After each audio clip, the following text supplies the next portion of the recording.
Trade deficits ہے.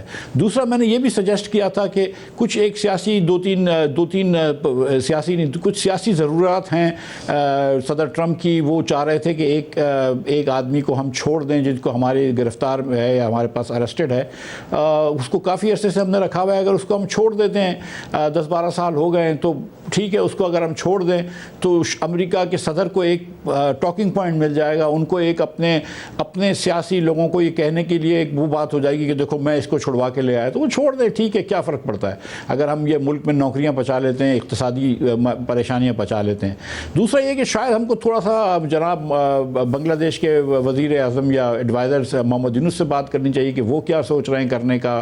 دیگر ممالک سے بات کرنا چاہیے, کیونکہ ایسا نہیں ہوگا میرے خیال سے کہ صرف پاکستان کی ڈیوٹی جو ہے وہ 10% یا 0 کر دی جائے گی. پھر تو بنگلہ دیش بھی پہنچ جائے گا, دیگر ممالک بھی پہنچ جائیں گے کہ یار آپ یہ کیا کر رہے ہیں. تو تھوڑا سا ہم ان سے صرف بات کر لیں, یہ نہیں کہ ہم کوئی کوآرڈینیٹ کر لیں لیکن کم از کم بات کر لیں.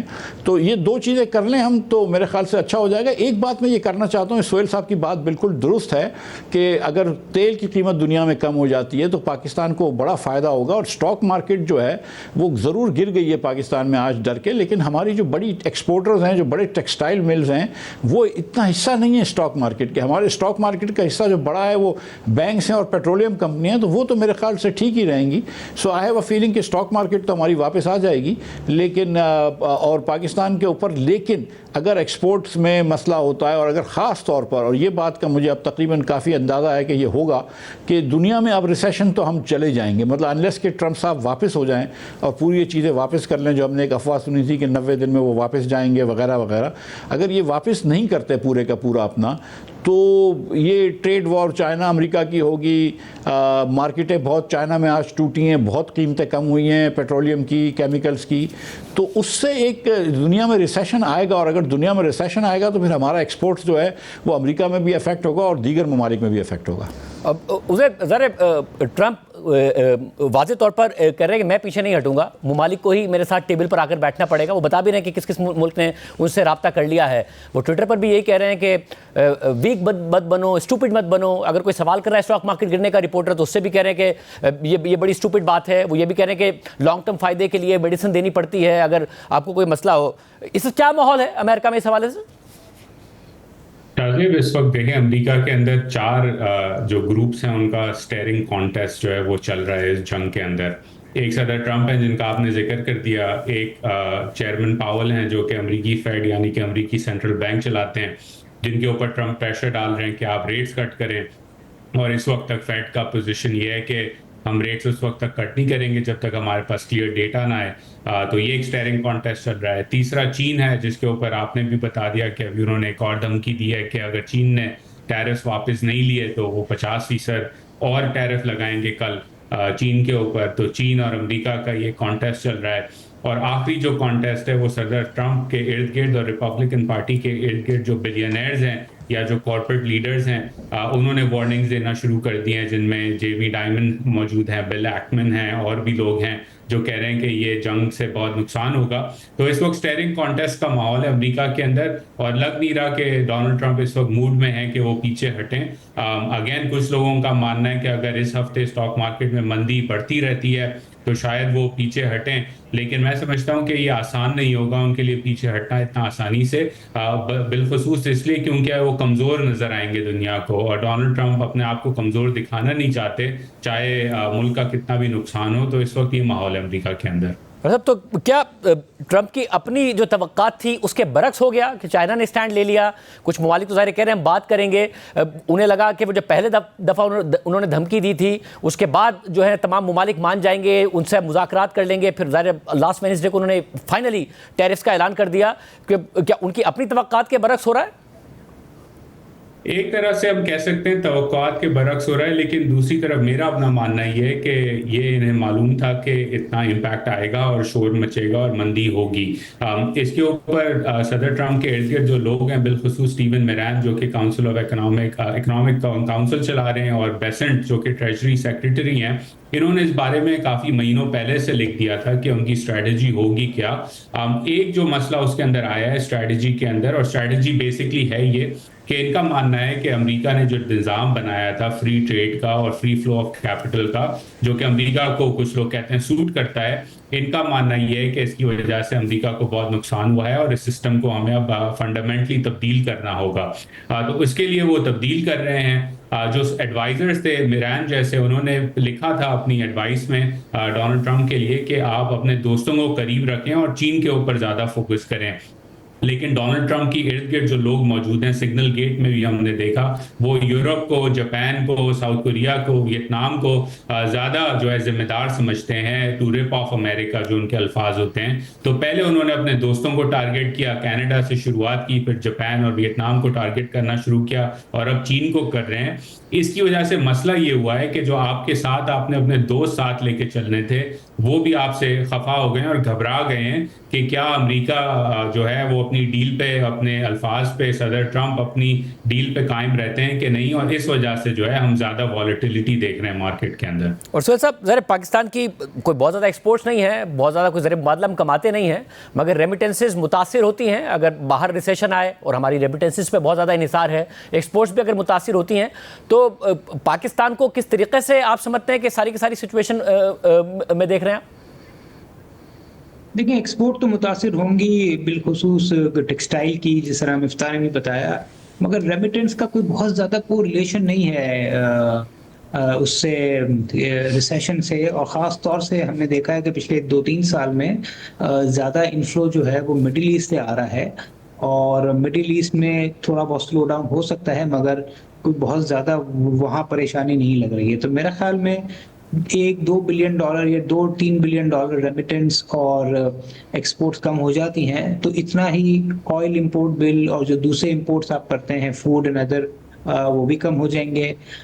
تو میرے خیال میں، جس طرح میں نے کہا کہ پاکستان کو یا تو کوئی امپیکٹ نہیں ہوگا یا شاید تھوڑا سا فائدہ ہی ہو جائے. دوسری جانب جو ہمیں کچھ کرنسی میں پریشر نظر آ رہا تھا، روپیہ تھوڑا سا کمزور ہو رہا تھا، اب یہ جو حالات ہیں جس میں امریکن ڈالر بھی گر رہا ہے، تو مجھے لگتا ہے کہ وہ پریشر شاید کم ہو جائے. تو یہ ایک طرح سے بلیسنگ ہوگی، جس کی وجہ سے ہمیں لگ رہا ہے کہ جو مہنگائی ہم ایکسپیکٹ کر رہے تھے پہلے، وہ اس سے کم ہو، جس کا فائدہ عوام کو ہوگا کہ مزید انٹرسٹ ریٹ کم ہو سکتے ہیں. تو آل ان آل فرق ضرور پڑے گا، مگر چونکہ پاکستان ایک لوکل اکانومی ہے اور 24-25 کروڑ کی آبادی پہ زیادہ منحصر کر رہی ہے رادر دین انٹرنیشنل ڈیمانڈ پہ، تو شاید پاکستان ریلیٹیولی امیون رہ سکتا ہے اس کرائسس میں. اور مفتیٰ صاحب، ظاہر بہت زیادہ تجزیے ہو رہے ہیں کہ ٹرمپ جو گلوبلائزیشن ہے، جو ٹریڈ کے ذریعے پوری دنیا نے ترقی کی ہے، اس کو ریورس کرنے جا رہے ہیں. آپ کے خیال میں یہ ٹھیک ہے، یا پھر یہ کہا جائے کہ جو امریکہ سینٹرک گلوبلائزیشن ہے، جس میں ظاہر ڈالر کی بڑی ایک سینٹرل حیثیت ہے، امریکہ کی اپنی مارکیٹس، اپنی کنزمپشن کی ڈرائیو کرتی ہے وہ اکانومی، دنیا کی اکانومیز کو، اس کے اینڈ کی طرف جائیں، باقی ممالک کہیں نہ کہیں سے راستہ نکال لیں گے؟ دیکھیے، ممالک رابطہ نکال لیں گے. امریکہ کی جو معیشت ہے وہ گو کہ دنیا کی سب سے بڑی ہے، مگر وہ ریلیٹیولی کم ہو رہی ہے کمپیئر ٹو کہ چائنا بہت تیزی سے بڑھ رہا ہے، اور پرچیزنگ پاور پیریٹی پہ تو چائنا کی معیشت امریکہ سے بڑی ہے. اور دیکھیں، امریکہ کو جب دوسری جنگ عظیم کے بعد سے ڈالر جب سے ان کی انٹرنیشنل کرنسی بن گیا ہے، ڈی فیکٹو انٹرنیشنل کرنسی بن گیا ہے، بیسکلی صرف روپیہ ان کا ڈالر دے کر آپ دنیا سے چیزیں خرید سکتے تھے. آپ دنیا سے فری میں چیزیں لے رہے ہیں، کیونکہ آپ تو پرنٹ کر سکتے ہیں ڈالر. یہ کوئی اور ملک کرنے جاتا ہے، چاہے وہ برطانیہ ہو، فرانس ہو، پاکستان ہو، ہندوستان ہو، وہ نہیں کر سکتا ہے. ہم لمبا ٹریڈ ڈیفیسٹ رن نہیں کر سکتے ہیں، اور جب بھی ہم نے کیا ہے، آپ نے دیکھا ہے کہ 2008 میں، 2018 میں، 2021 میں ہم اس کو بھگتتے ہیں. امریکہ کو یہ ایک اپارچونٹی ہے کہ آپ $1 ٹریلین کا ڈیفیسٹ رن کرتے ہیں، دنیا کو آپ IOUs دیتے ہیں، کاغذ کا ٹکڑا دے رہے ہیں، اور آپ کو پیسہ مل جاتا ہے، چیزیں مل جاتی ہیں. اب اور اس کے بعد وہی پیسہ امریکہ کی ٹریجری کے اندر وہی لوگ ڈال دیتے ہیں. سو یہ مطلب میں سمجھتا ہوں کہ امریکہ کے حق میں یہ چیز چل رہی تھی. یہ بات درست ہے کہ اب جیسے آہستہ آہستہ چائنا کی وہ بڑھ رہی تھی، تو چائنا کی ریزرو کرنسی 10, 15, 20 سال میں امریکہ کی ڈالر کو شاید ریپلیس کر دیتی. آپ اس پروسیس کو فاسٹ کر رہے ہیں، اس پہ امریکہ کا نقصان ہوگا. دوسری بات یہ ہے کہ دیکھیں، جو ویتنام میں یا پاکستان میں شرٹ سلتے ہیں یا پینٹیں سلتی ہیں امریکہ کی، وہ ورکر $1, $1.5 پر آور کما رہا ہوتا ہے. امریکہ جو چیزیں بیچ رہا ہوتا ہے، اس میں وہ لائرز $300 پر آور کمانے کے بعد سروسز بیچ رہے ہوتے ہیں. آپ یہ کچھ بھی کر لیں، جتنی ڈیوٹی لگا لیں، 300% ڈیوٹی لگا لیں پاکستان کے اوپر, ویتنام کے اوپر, وہ شرٹ امریکہ میں اب نہیں سل سکتا, وہ مطلب اس کا امریکہ کے اندر وارے میں نہیں آئے گا. یہ ضرور ہو سکتا ہے کہ پاکستان میں کیونکہ 30% ڈیوٹی اور گوٹے مالا میں 10% ہے, تو پاکستان سے گوٹے مالا چلے جائے گا, ویتنام سے ایجپٹ چلے جائے گا. امریکہ میں یہ جابز واپس نہیں جا سکتی ہیں. اب امریکہ کو ویسے چاہیے بھی نہیں, امریکہ کو کانسنٹریٹ کرنا چاہیے ہائی اینڈ جابز کے اوپر. لائرز ہوں, آپ آرٹیفیشل انٹیلیجنس کے سافٹ ویئر لکھ رہے ہوں, آپ دنیا کے سوشل میڈیا کی کمپنیز بنا رہے ہوں, موویز بنا رہے ہوں, یہ جابز کرنی چاہیے. یہ پینٹے سینے کا کام تو امریکہ کو نہیں کرنا چاہیے. تو میں سمجھتا ہوں کہ یہ اکنامک مس گائیڈڈ تھنکنگ ہے کہ آپ لو اینڈ کے جابز یا اسٹیل کے ورکرز کے جاب یا آٹو مینوفیکچررز کے جاب امریکہ میں لے لیں گے, وہ اب نہیں ہو سکتا ہے. اور جس طرح کی انٹیگریٹڈ دنیا کی سپلائی چین ہے, مطلب مجھے نہیں لگتا اب یہ بہت نقصان ہوگا دنیا کا اگر یہ ٹرمپ صاحب کے ٹیرف واپس نہیں گئے یا اگر کوئی ڈیلز نہ ہوں. میری دعا ہے کہ ہر ملک ڈیل کر لے, خاص طور پہ بالخصوص پاکستان کر لے. یہ بات سہیل صاحب کی ٹھیک ہے کہ تھوڑا سا بہتری ہے انشاءاللہ پاکستان کو آئے گی اگر اس طرح بھی رہے تو, لیکن اگر دوسرے ممالک میں یقین دلا رہا ہوں آپ کو کہ ڈیل کریں تو ہم کو اس میں کوتاہی نہیں کرنی چاہیے. پاکستان کو جا کے ڈیل کر لینی چاہیے اور کم از کم لووسٹ گروپ میں آ جائیں. اگر وہ 0 ہے تو 0 ہے, 10% ہے تو 10% ہے, لووسٹ گروپ میں آ جائیں تاکہ ہمارا مزید نقصان نہ ہو. اور اگر تیل سستا رہا دنیا میں, کموڈٹی پرائسز کریش کریں گی, گندم ہوا, شوگر کین ہوا, یہ جب کریش کریں گی تو اس کا بھی ہم کو نیٹ فائدہ ہو سکتا ہے. عزیر آپ کیسے دیکھ رہے ہیں وہاں سے پاکستان کو کیا کرنا چاہیے, کیا روم ہے پاکستان کے پاس؟ میں مفتاح صاحب سے بالکل اتفاق کرتا ہوں کہ پاکستان کو نیگوشیٹ کرنا چاہیے. اس وقت آپ کے پڑوس کا ملک بھارت بھی نیگوشیٹ کر رہا ہے ایک early harvest trade deal. Pakistan کو بھی فالو سوٹ کرنا چاہیے اور بالکل یہی جو بات ہے کہ باقی ممالک ڈیل پہلے کر لیں گے تو پاکستان کو ضروری ہے کہ وہ اپنی اپرچونٹی دیکھ کے جو چیزیں امریکہ سے خرید سکتا ہے وہ خرید لے. دوسری چیز میں ایڈ کروں گا مفتاح صاحب کی پوائنٹ کے اندر, وہ یہ کہ یہ صرف معاشی طور پہ نہیں دیکھ رہی ٹرمپ انتظامیہ اس ایشو کو. تو جو مفتاح صاحب نے پہلے بات کی کہ اگر نیشنل سیکیورٹی لیول پر آپ نے کسی شخص کو رہا کرنا ہے یا کوئی اور ایشوز کے اوپر بات چیت بڑھانی ہے آگے, تو آپ اسے بھی بڑھا کے ٹریڈ کے اوپر جو ہے پوائنٹس لے سکتے ہیں اور اپنا ٹیرف کم کروا سکتے ہیں. تو ہول آف گورنمنٹ اپروچ ہونی چاہیے. اور آخر میں یہ کہوں گا کہ آپ کے جو باقی ممالک ہیں, انڈونیشیا ہے, بنگلہ دیش ہے, مڈل ایسٹ کے ممالک ہیں, ان سے بھی رابطے میں رہیں, کوآرڈینیٹ کریں اور سمجھیں کہ ان کی اسٹریٹجی کیا ہوگی. کیونکہ الٹیمیٹلی اگر لائن لگی ہے 60 ممالک کی تو یہ ضروری ہے پاکستان کے لیے, پاکستان کے وزیر اعظم کے لیے, پاکستان کی اسٹیبلشمنٹ کے لیے کہ وہ سمجھیں کہ باقی ممالک کن چیزوں پہ کمپرومائز کر رہے ہیں اور پھر اس کو نظر میں رکھتے ہوئے آگے جا کے اپنی بات چیت امریکہ سے کریں. بہت شکریہ نظیم تزیہ, آپ نے سنا. مفتاح اسماعیل اس حوالے سے کہہ رہے تھے کہ شکیل آفریدی کا ظاہر ہے وہ ذکر کر رہے تھے جو کہ ایک لانگ ٹرم ڈیمانڈ رہی ہے امریکہ کی. پروگرام میں آگے بڑھتے ہیں. تحریک انصاف عید کے بعد سڑکوں پر آ کر حکومت پر دباؤ ڈالنے اور عمران خان کو رہا کروانے کے دعوے کر رہی تھی, کارکنوں کو امید دلا رہی تھی, لیکن اس سے ہی معاملات ایک اور رخ اختیار کر چکے ہیں. احتجاجی تحریک کا معاملہ پیچھے چلا گیا ہے اور پارٹی کے اندر شدید اختلافات اور کرپشن کے الزامات سامنے آ رہے ہیں. ساتھ ہی پارٹی کے کچھ مخصوص رہنماؤں کے عمران خان کی اجازت سے اسٹیبلشمنٹ سے رابطوں کی کوششوں کی خبریں سامنے آ رہی ہیں. اور اس دفعہ اس کوشش میں پی ٹی آئی کا امریکہ چیپٹر بھی متحرک ہے. اور خبروں کے مطابق امریکہ میں مقیم پاکستانی تاجروں اور ڈاکٹروں کے ایک گروپ کی D G I S I سے اسلام آباد میں ملاقات ہوئی, جبکہ اسی گروپ کی عمران خان سے بھی اڈیالہ جیل میں ملاقات کرائی گئی.